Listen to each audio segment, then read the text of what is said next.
Todo mundo consegue ver minha tela aí, gente?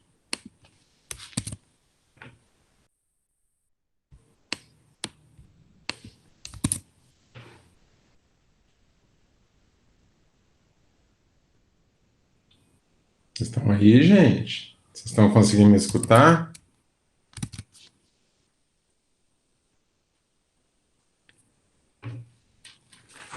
Vocês conseguem ver minha tela? Ótimo. Pessoal, vamos lá. Nossa aula está sendo gravada, tá ok? Provavelmente essa aula aqui que vai lá para a plataforma. Eu queria conversar um pouco com vocês sobre. Nós vamos falar na aula seguinte, sobre economias emergentes. Dessa aula tem uma gravação minha e uma gravação da professora Fernanda, então fiquem atentos aí. Eu coloquei para vocês um documentário no Nutage aqui nessa aula de economias planificadas. Eu coloquei um documentário sobre a transição, a saída dessa Rússia da União Soviética, né, o fim da União Soviética especificamente, e eu queria que vocês assistissem esse documentário lá, tá? É, E vou colocar um exercício para vocês lá, tá ok? O exercício provavelmente em cima do documentário. Realmente eu vou fazer um fórum lá, te perguntando um pouco sobre uma crítica sua sobre esse documentário que tem lá. Ok, pessoas? Tranquilo aí? Pessoal, vamos falar um pouco sobre a Rússia, né?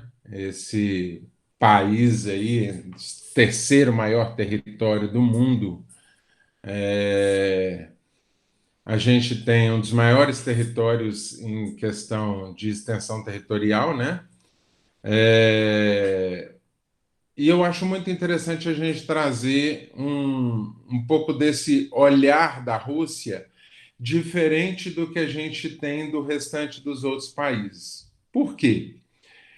Porque num período onde outros países também evoluídos, apesar de que a economia da Rússia é uma economia em expansão, no período em que outros países líderes da industrialização, como Espanha, Portugal, Inglaterra e etc., estavam preocupados em territorializar o mundo, ou seja, em colonizar, em procurar espaços em outro lugar que não o seu, a exemplo, a Espanha no México, Portugal no Brasil, né, a Inglaterra nos Estados Unidos, enquanto esses países estavam preocupados com isso, na contramão, a Rússia estava preocupada em expandir o seu território em torno de si mesmo.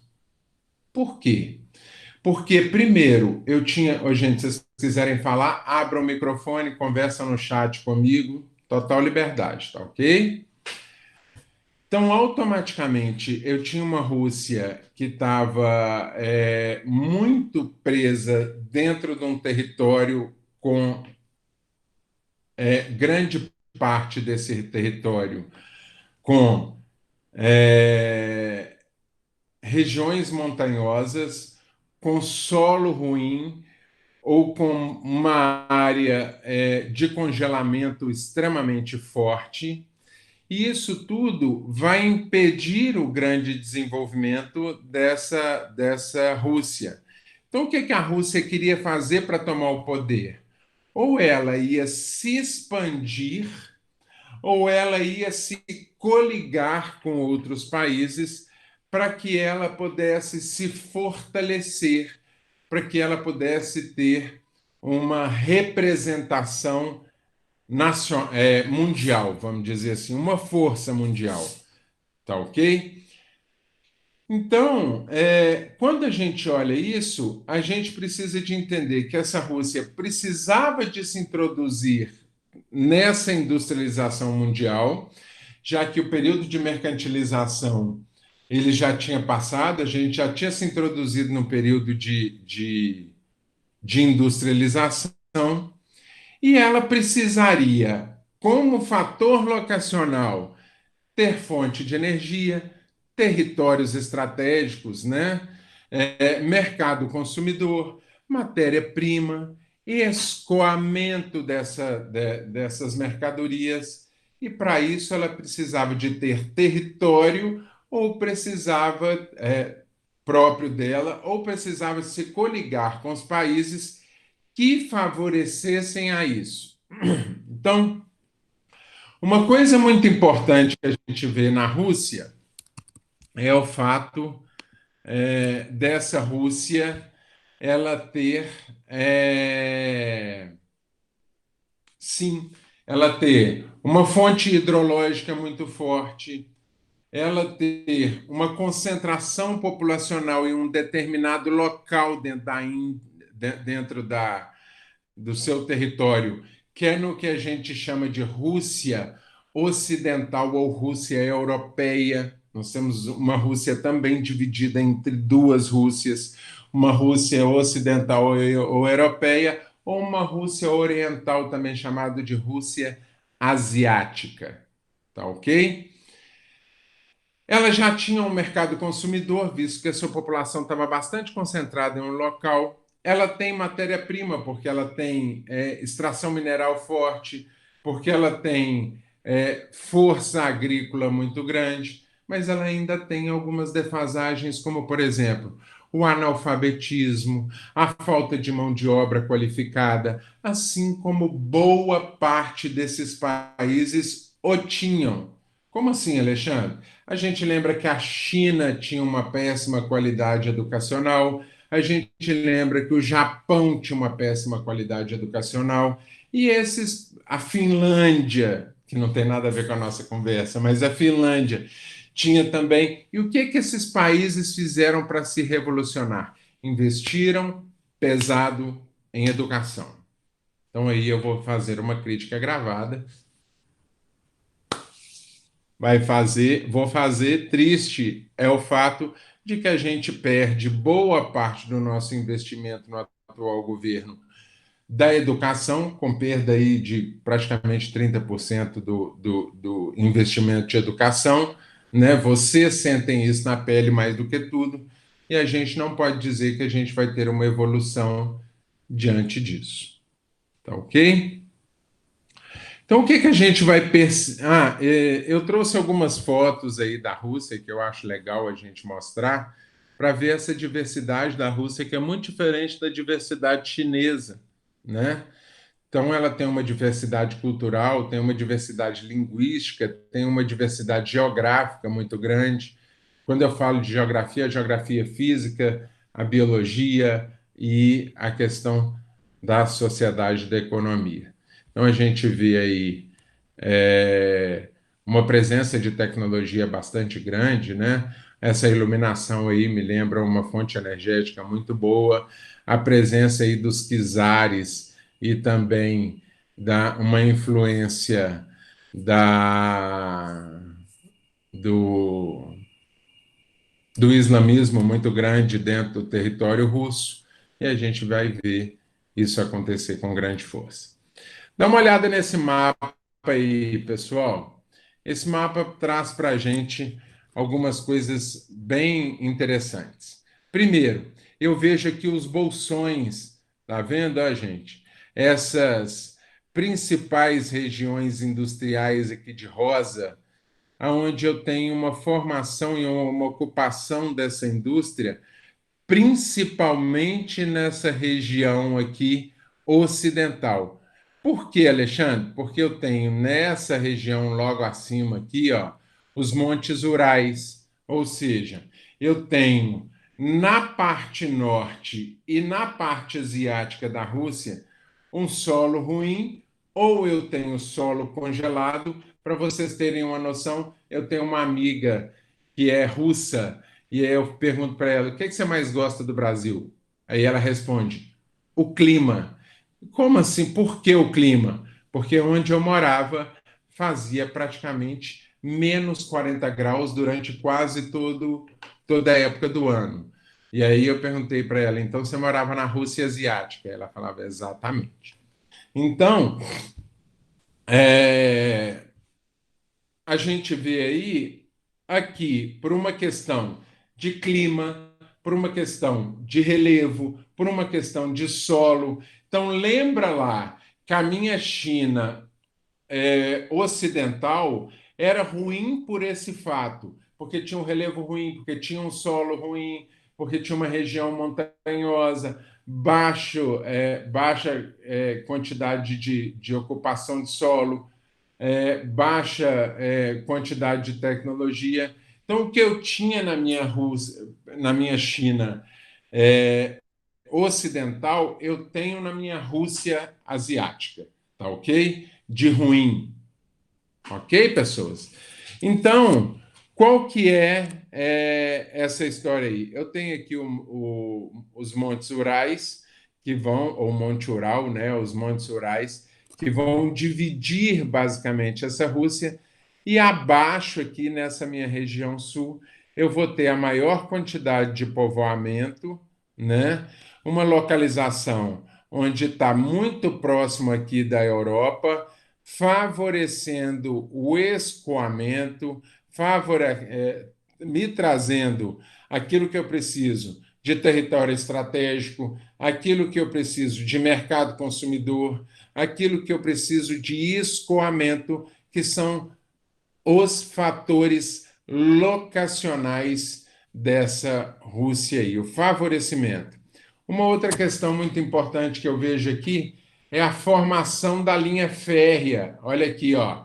Sai de uma região de escoamento marítimo, aqui no Oceano Pacífico, e essa linha férrea adentra para dentro dessa parte, que é a parte mais bem desenvolvida, é chamada aí de Transiberiana, ou seja, um investimento na linha férrea diferente aí do Brasil. Então, essa coligação aí vai ser bastante importante para esse desenvolvimento. Beleza, pessoas? Tranquilo até aí?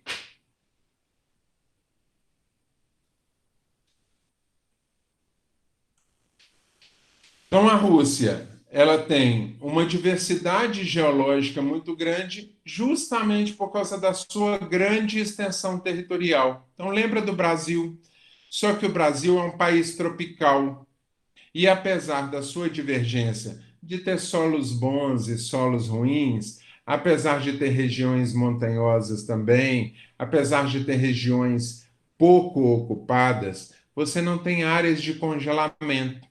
Mas a estrutura geológica da Rússia, ela é muito boa e ela vai trazer bacias sedimentares extremamente ricas, ela vai trazer combustíveis fósseis, ela vai trazer escudos cristalinos, ela vai trazer riquezas minerais, por exemplo, alumínio, magnésio, níquel, ferro e uma coisa muito importante lá dentro da Rússia que é o urânio.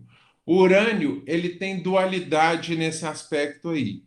Primeira dualidade do urânio, ele pode ser usado como energia para a indústria.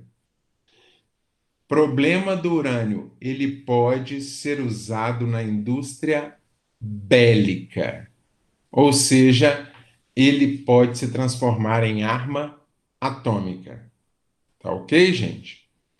Então, além disso, essa Rússia tem uma grande extensão hidrológica, com uma grande quantidade de rios, por causa do seu desnivelamento lá, por causa das suas montanhas. Boa parte desses rios são rios com correntezas fortes e vão possibilitar a construção de grandes usinas hidrelétricas, principalmente dentro das regiões de Planalto. Tá ok, gente? Então, hoje, a Rússia é a segunda maior produtora de petróleo do mundo. Ela vai ter uma das maiores reservas de gás do mundo, representando quase 30% da produção de gás natural do Brasil. Esse gás que nós usamos aqui na cozinha, possivelmente boa parte desse gás que nós usamos aqui é da Rússia. Isso quer dizer que você pode estar usando um gás importado aí na sua cozinha. Tá ok? Então, quando alguém perguntar para você aqui, sua casa, o fogão é elétrico ou é a gás? Como a maioria das casas do Brasil é a gás, mas eu sou fashion, eu importo gás da Rússia, eu não uso gás venezuelano. Será? A Rússia, então, gente, ela também vai ser um importante produtor de carvão mineral, né? Como a gente já viu, a queima do carvão mineral aí ainda é muito importante para as indústrias aí, tá?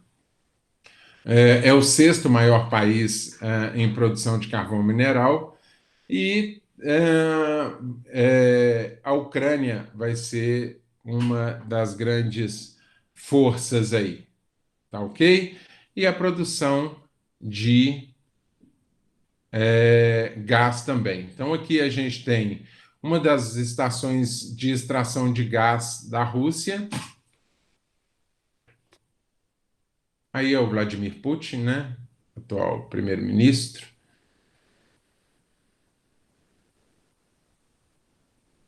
Aqui são as reservas, tá, gente? Aqui, produção de óleo, a Lokoi, que é uma das maiores indústrias mundiais. Aí, uma das barragens de contenção para a produção de energia elétrica.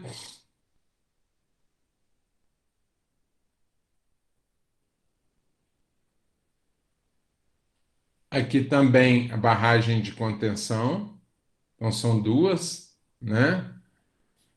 Aqui em Sayono Krasnoyarsk, sem falar russo, não. E aí, produção minerária.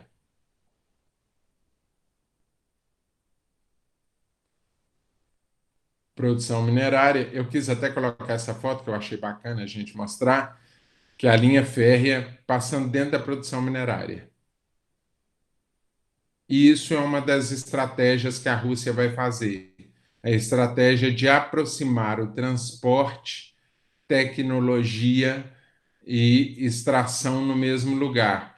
Então, vai aproximar tanto as minerações quanto também da agricultura, tá? Diminuindo aquela relação que a gente já tinha conversado, que acontece lá na China, aquela relação, é, aquela relação de trazer a tecnologia mais próximo dos ambientes rurais. Tá ok? Vladimir Ulyanov, conhecido mais comumente como Lenin, foi um grande revolucionário comunista. Ele entra no governo em 1917, em 1922 acontece a, a União Soviética, especificamente em 1922, onde você tem a reunião desse país. E eu queria lembrar para vocês o que acontece. 1921, criação do Partido Comunista na China. 1922, criação do Partido Comunista no Brasil. Então, a gente tem uma difusão, efetivamente, do comunismo mundial. Em 1922, a União Soviética não só forma o seu país, mas forma um país, forma um comitê de propagação do comunismo no mundo, tá ok?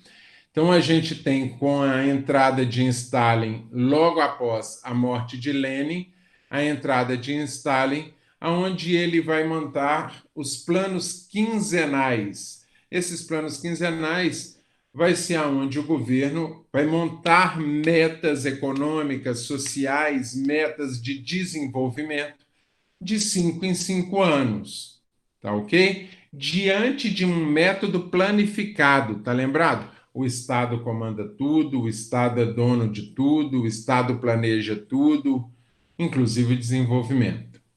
Tá ok? Isso vai fazer, sim, com que a Rússia cresça rapidamente, tanto que posteriormente, tanto que a gente vai ter a China tentando fazer o mesmo processo, só que diferente da China, que a sua intenção era agroindústria, e nós vamos ter isso também na Rússia, e a China tentar fazer uma indústria metalúrgica, porque acreditava que era a base da indústria e tal, tal, tal. Diferente disso, a Rússia tinha o seu olhar principal sobre a indústria de base, como a indústria de máquina, indústria de petróleo, indústria de energia, mas ela tinha efetivamente matéria-prima. Lembra o que aconteceu na China? A comunidade, o povo foi convidado a doar metal, aqui não precisava. A Rússia tinha o seu metal, a Rússia tinha a sua tecnologia, e isso era bastante favorável para essa Rússia. Tá ok? Então, em 1922, a gente vai ver a criação da República Socialista Soviética, a URSS, como foi conhecida no mundo inteiro, também conhecido pela própria Rússia como CCCP, tá ok? Ou seja, essa união vai formar aí a reunião de Rússia, Ucrânia, Bielorrússia, Estônia, Lituânia, Letônia, Moldávia, Geórgia, Armênia, Azerbaijão, Cazaquistão, Uzbequistão, Turcomenistão, Quirguistão e Tadjiquistão. E o transcorrer, efetivamente, essa Primeira Guerra vai ser vital para esse movimento revolucionário russo e a formação dessa, dessa união comunista que está acontecendo aqui. Então, eu tenho um mapa aí de como ficou essa União Soviética e a junção de todos esses países para que vocês compreendam a dimensão. Obviamente, diante da sua importância, uma outra coisa legal da gente ver aqui, gente, é uma outra determinância que a gente tem para que essa Rússia ocidental, né, essa Rússia europeia, fosse desenvolvida, porque há um acúmulo aqui justamente desses países parceiros também nessa região. Isso vai favorecer aquela, como é que eu disse, o escoamento de mercadorias, um mercado consumidor, a formação efetivamente de um território estratégico. Ok, Rani? Tranquilo? Então, durante 70 anos, gente, a gente vai ter uma ideia de um regime soviético montando ali fábricas, prédios, tentando desenvolver novos empregos, trazendo desenvolvimento de maquinários e principalmente investindo no projeto da chamada indústria bélica ou indústria pesada. Tá ok?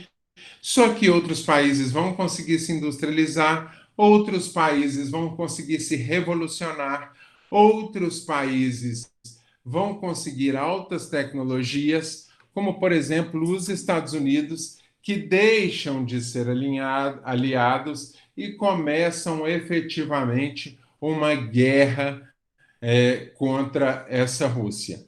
Há a chamada corrida espacial, onde eu tenho em 1957 essa Rússia lançando o primeiro satélite artificial no espaço.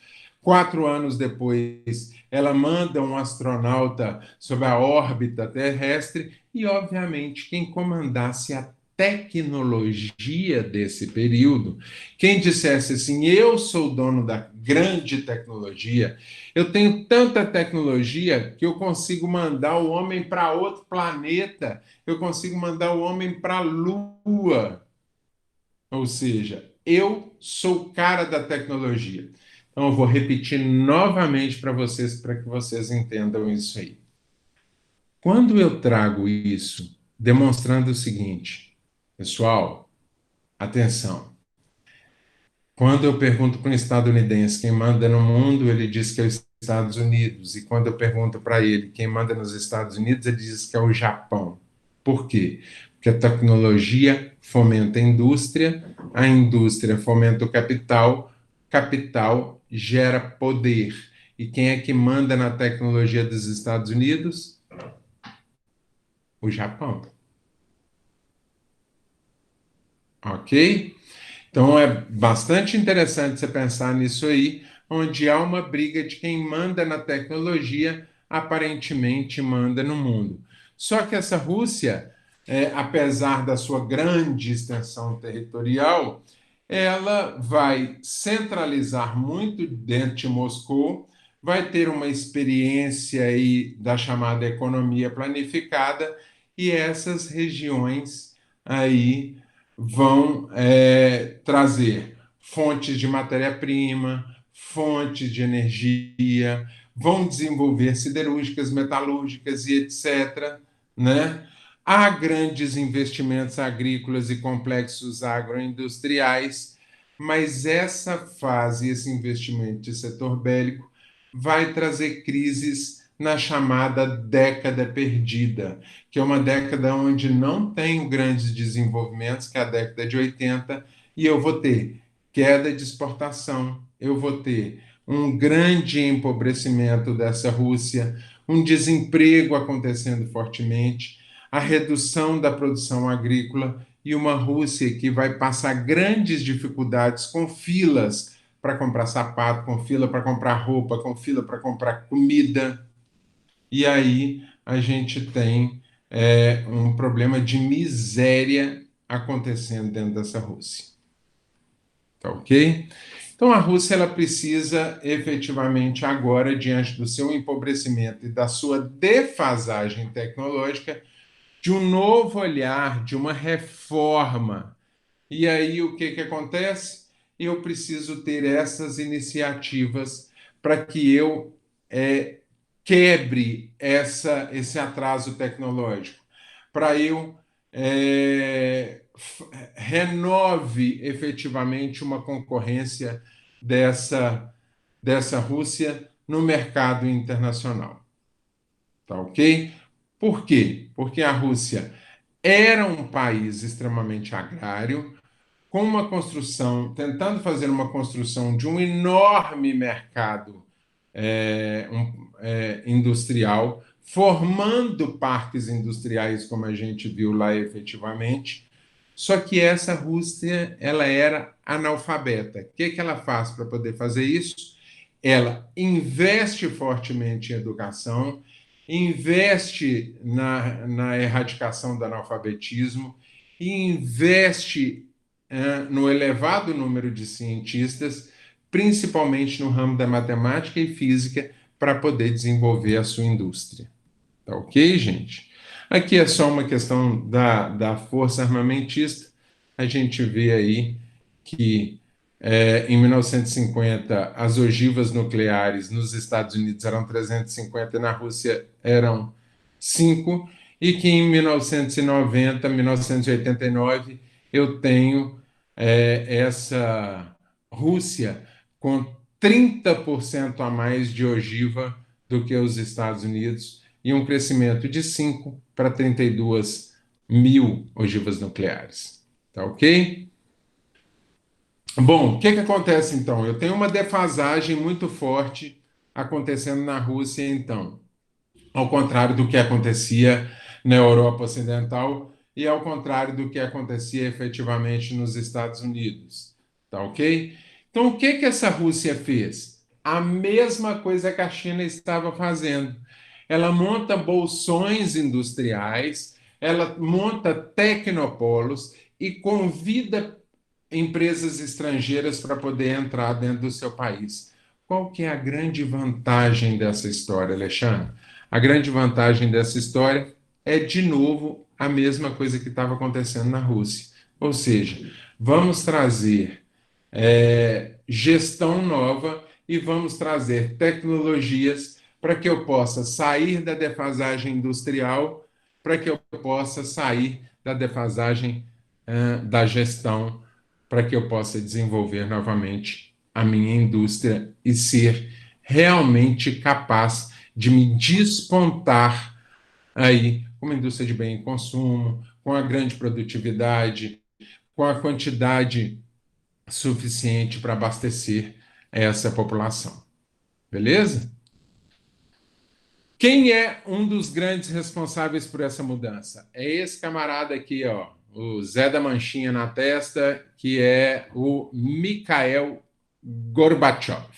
O que esse cara faz? Ele faz um plano de desenvolvimento, assim como Deng Xiaoping faz um plano de desenvolvimento lá na China. Esse cara vai fazer um grande plano de desenvolvimento com a chamada perestroika.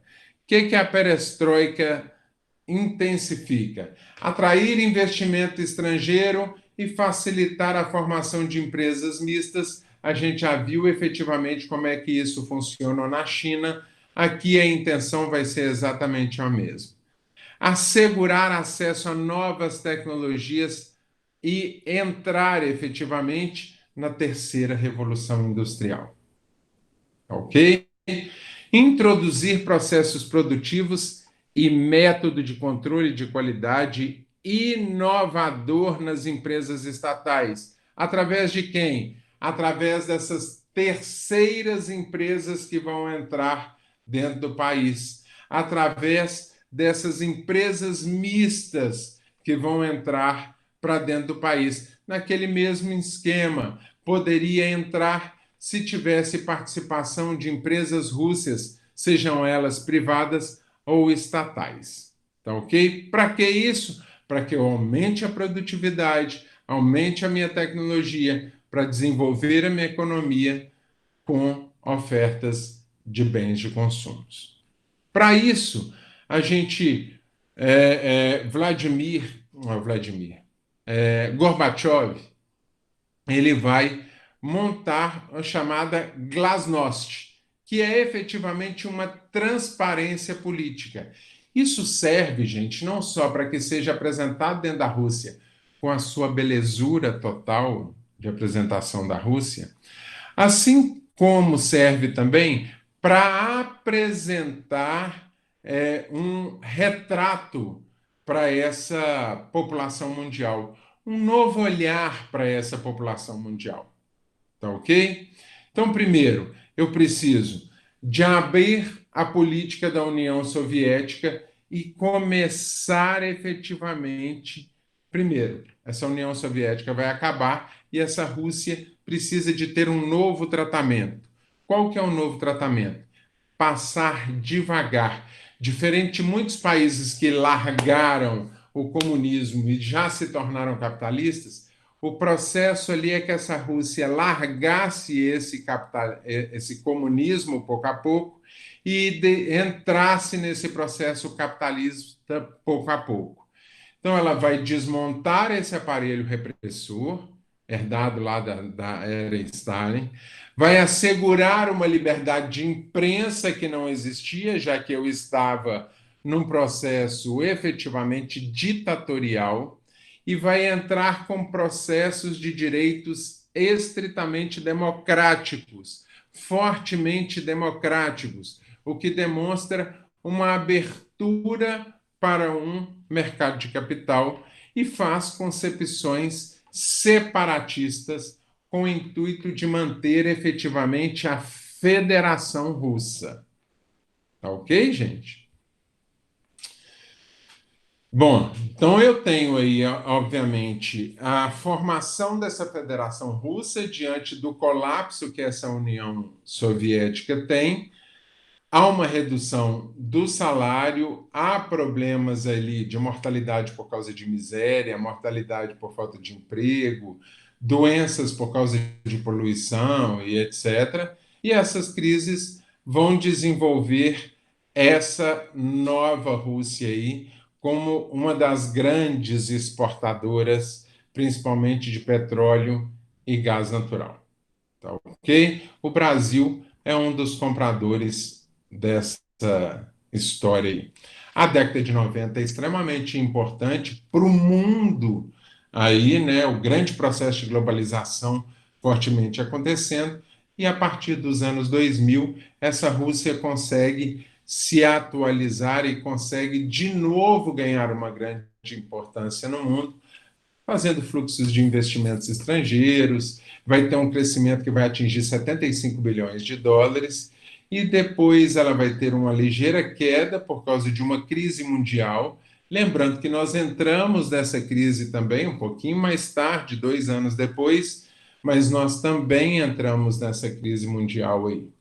Aqui tem alguns dados que vocês vão poder dar uma olhada. Esses slides já estão para vocês lá na plataforma. Tem alguns dados que eu deixo para vocês, mas eu queria trazer aqui para que vocês tivessem a ideia um pouco sobre produto, por exemplo, sobre produtos agropecuários produzidos.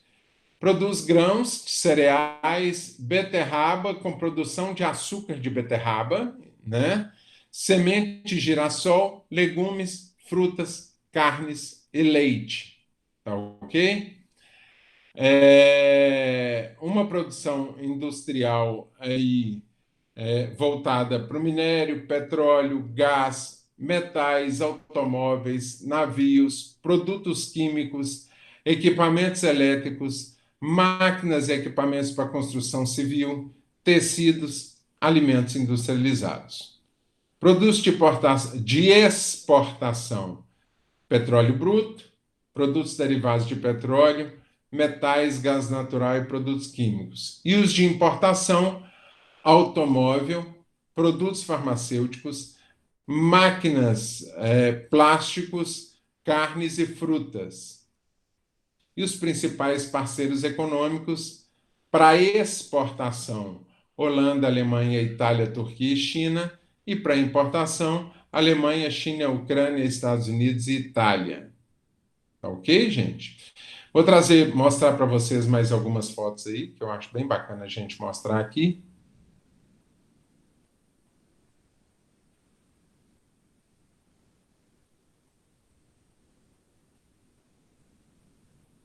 Olha a diferença disso, gente. Uma região extremamente habitada, né? A gente fala pouco de deserto no Brasil, né? Já que tem uma extensão territorial grande também, mas aqui a gente vê um processo de desertificação acontecendo na Rússia.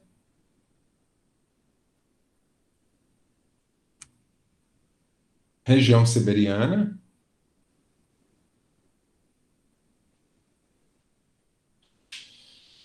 Áreas de vulcanismo muito forte acontecendo também.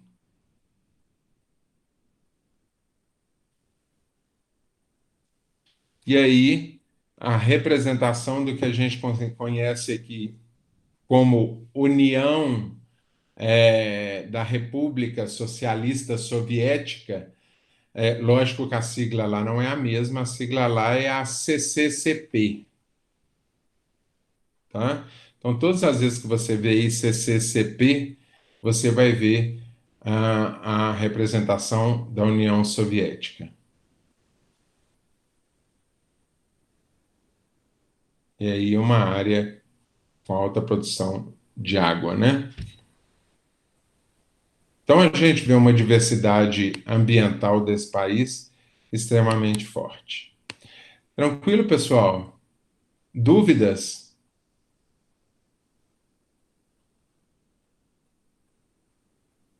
Pessoal?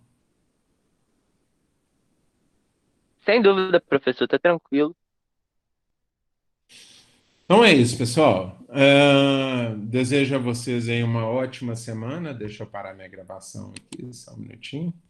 Desejo a vocês uma ótima semana aí. Fiquem atentos, eu vou começar economias emergentes numa aula assíncrona essa semana, tá ok? E vou colocar um exercício para vocês lá também. Beleza? Boa semana a todos.